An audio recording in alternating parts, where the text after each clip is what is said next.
Nicolas, je trouve que c'est un réalisateur très intéressant parce que c'était son premier film, mais tu ne le sentais pas.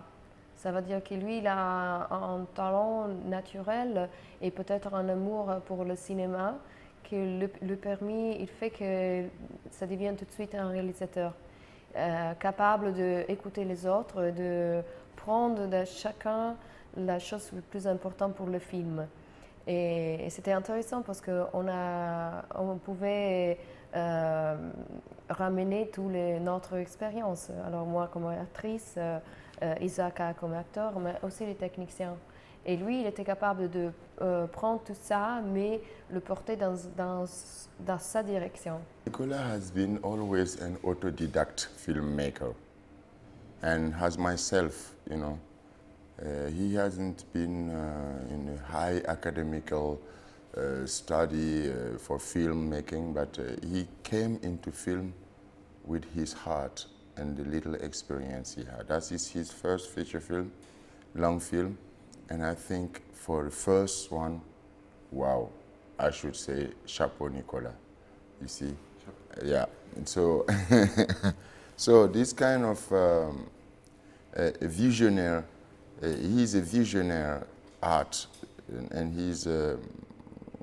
we are from the same generation, trying to share the same way of understanding and create a new ways of communication. So Nicola is one of those, and he's really doing well. Yeah. So for me, the meeting with Nicola is just like a plus into this movement of our generation, to be the link between the old generation and our generation and for the future. We are doing things by relating to the past, what has been done before.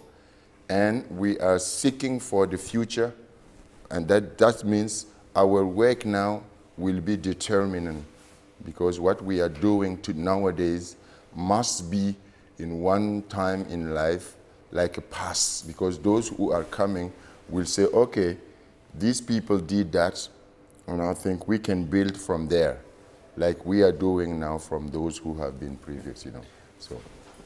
Je connais les travaux de Nicolas plus comme artiste.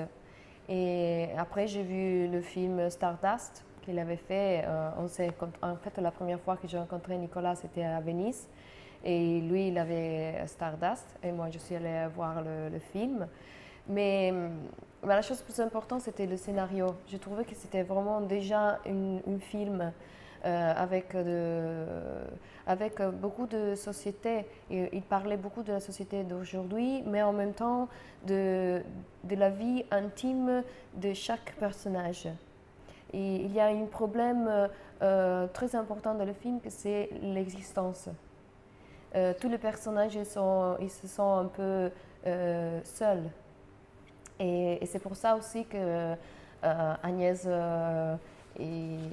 quand il rencontre la première fois Amadou, il décide d'aller tout de suite avec lui, parce que c'était un moment d'excitation de sa vie. Et en ce moment, elle n'était pas toute seule. Et peut-être il a senti aussi que lui aussi, il était dans la même situation. Aussi, ce sont deux personnages qui partent de deux, socialement, de deux vies totalement différentes, mais la vie existentielle, ça veut dire entre les deux personnages, dedans les personnages, tous les deux, ils ont le même problème, d'être capable de vivre dans une société qu'on ne connaît pas. Être tous les jours un peu étranger dans une ville, dans un pays, dans notre existence aussi.